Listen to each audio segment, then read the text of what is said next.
suis du Seigneur.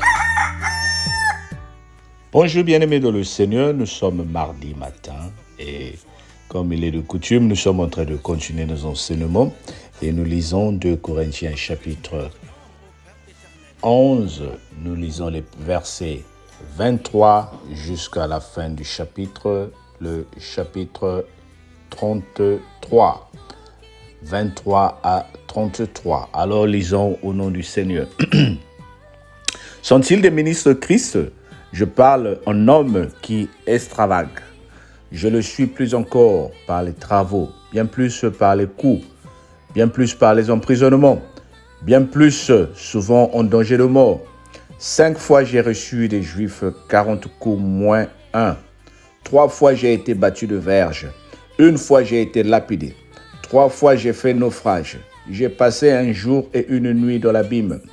Fréquemment en voyage, j'ai été en péril sur les fleuves, en péril de la part des brigands, en péril de la part de ceux de ma nation, en péril de la part des païens, en péril dans les villes, en péril dans les déserts, en péril sur la mer, en péril pour les faux frères.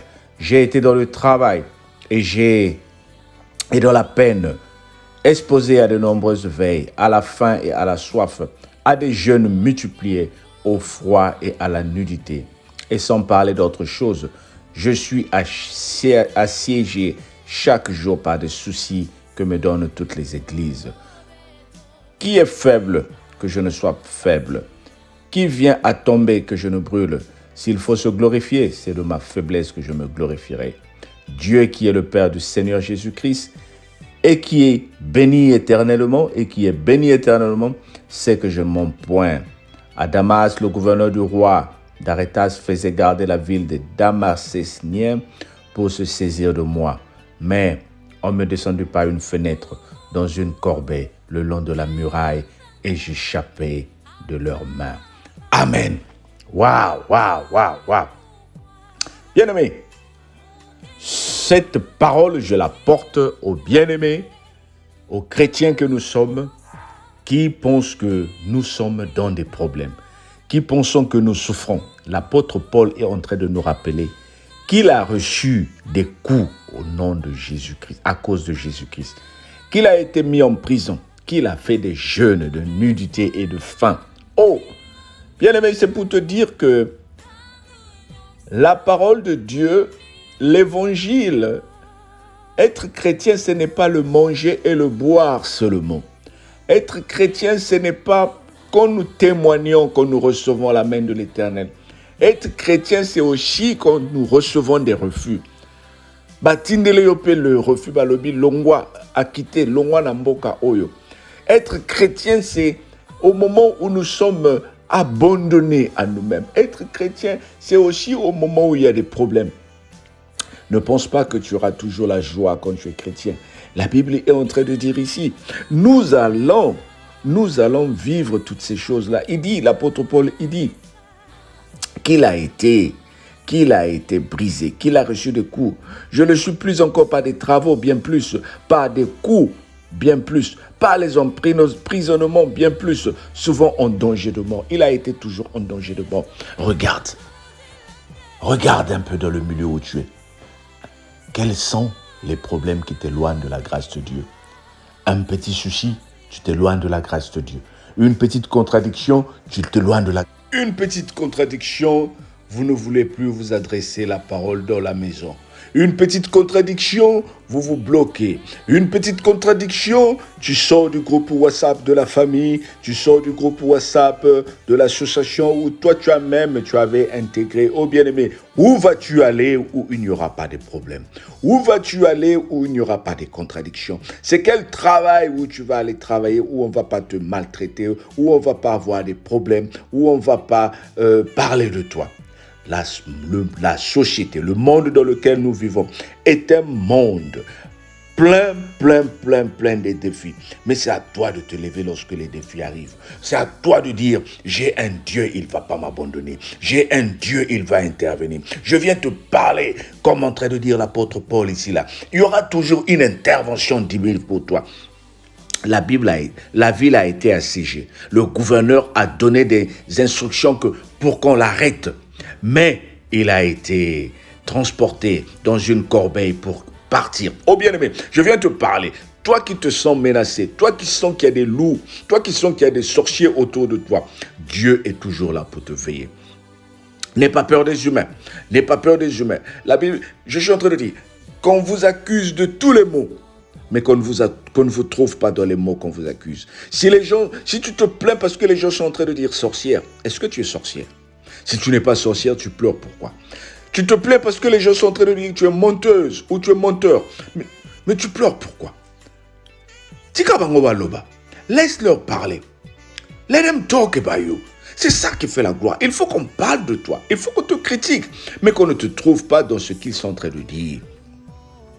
Il y a certaines personnes qui vont parler de ton passé, que tu étais bordel, que tu étais voleur, que tu étais ceci, que tu étais menteur à l'époque. Mais dis-leur, est-ce que c'est ce que vous trouvez en moi maintenant que je porte Christ? Oh bien-aimé, qui aujourd'hui va dire qu'il est né dans la sainteté, qu'il n'est pas né dans le péché, qu'il est saint?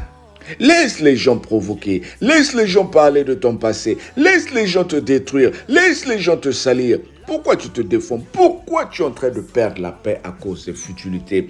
Oh, on m'a dit, on m'a parlé de ça, on m'a rapporté ça. Laisse ces choses-là.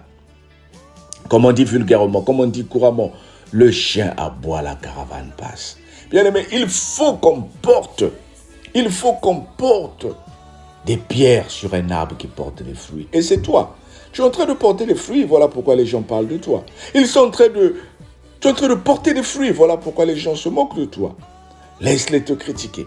Continue à résister, bien-aimé. Encore pour dire, nous allons rencontrer des défis, nous allons rencontrer des problèmes. La maladie aussi viendra, la mort aussi viendra. Oh, ne pense pas que parce que tu pries que les gens ne vont plus mourir dans ta famille. Mais il faut réaliser que nos oncles, nos parents, nos aînés, même ceux qui sont plus jeunes que nous, partiront peut-être avant nous. Mais la Bible dit, je m'en vais vous préparer une place. Et quand vos places seront prêtes, je reviendrai vous chercher. Donc, bien-aimé, lorsque le deuil arrive, souviens-toi que Dieu est avec toi. Lorsque les malheurs arrivent, souviens-toi que Dieu est avec toi. Même lorsque cette maladie de corona visite ta maison, tu ne vas pas en mourir. Dis, c'est un vent qui traverse, il va passer. Oh, pour finir ce message, je t'encourage à supporter les verges, à supporter les coups. Mais au bout, il y a une force. Je ne te dis pas qu'il faut aller donner ton corps pour qu'on te tape. Non. Oui, la Bible nous encourage de nous éloigner des moqueurs, de nous éloigner de ceux qui nous frustrent. Mais ne sois pas en train de fuir parce que les gens parlent. Ne sois pas en train de courir parce que les gens te médisent. Sois plutôt fier d'être chrétien ou d'être chrétien. Et dis-leur, celui qui est en moi est plus fort que celui qui est dans le monde. Que cette parole te donne la grâce de vivre la main de Dieu. Au nom de Jésus, notre Seigneur et Sauveur. Amen. Alors, je te rappelle, nous sommes mardi. Ce soir, nous aurons le direct qui sera dirigé par la servante de Dieu, maman Stéphanie. Je t'encourage à suivre et sois connecté à partir de 22h heure de France. Cellule directe de la cellule de prière à la gloire de Dieu. Et tu seras béni. Le Seigneur va t'aider. Entre-temps, partage nos vidéos. Partage les vidéos. Donne à une personne la grâce d'écouter la parole de Dieu. Et le Seigneur te bénira. Amen.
joie du Seigneur.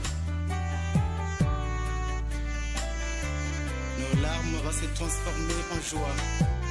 Voilà pourquoi nous nous agenouillons au Père éternel devant ta sainte croix, afin que tu nous pardonnes, ô Père éternel.